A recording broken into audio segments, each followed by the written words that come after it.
Now in part 2 here, I've taken 1500 grit and I've sanded everything smooth the way I want it.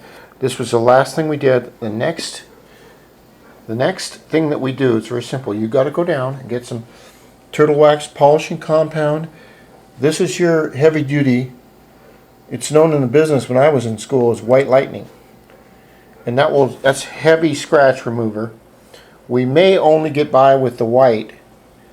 And then the next thing you need to do is you have a pad that you buy for $1 anywhere automotive stuff is sold. Get some water on it.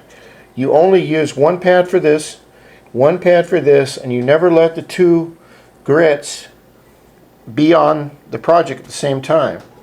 So we're going to take some, see if we can do this one-handed. We'll take some polish on the pad here, and we'll start going back and forth, and you really need to hang on to this to do this. But we'll go back and forth in a nice rubbing motion, and you probably won't go through any edges or anything. Not doing it by hand. You would if we were using a pneumatic or electric, unless you knew what you were doing. A small, you wouldn't use a buffer on this anyway. But you put some balls and some elbow grease into that, and you take your dry rag, and we'll dry this off. You really have to go more than that, but we'll dry it off, and you can see the shine is a little more shinier. You can see the light in there? The light up here? That light? It's a little tiny bit shinier.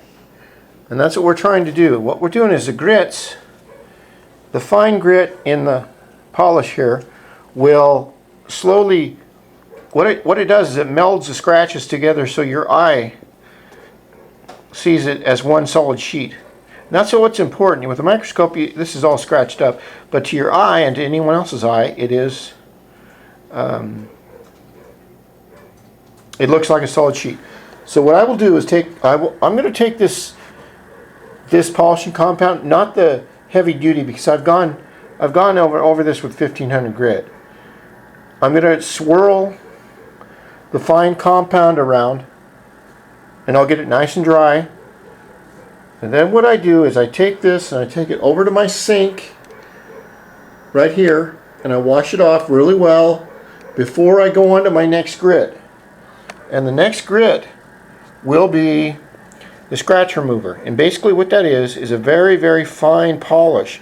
And it's got a little bit of oil in it. That brings out your shine. Okay, and when I get done with this, then I go back to the sink again, and I wipe everything off and see how it looks, get it dry, make sure I get all my grit out of here and here and here and all different places. Then I apply the wax. So that's what I'm going to do, and I'm also going to leave this part right down in here where the back of the seat goes. I'm going to leave it orange peeled like that so you can tell the difference between what it did look like and what it will look like. And after this is over, you can say to yourself if I'm a real painter or not. And anyone can do this, and all you need to do is practice. So grab yourself an old body part or an old panel or motorcycle and some spray cans and watch my videos. Well, I think you're really going to like the end result of this. Okay, I'm gonna polish compound all this up, and then we'll continue with the swirl remover after I do this one step.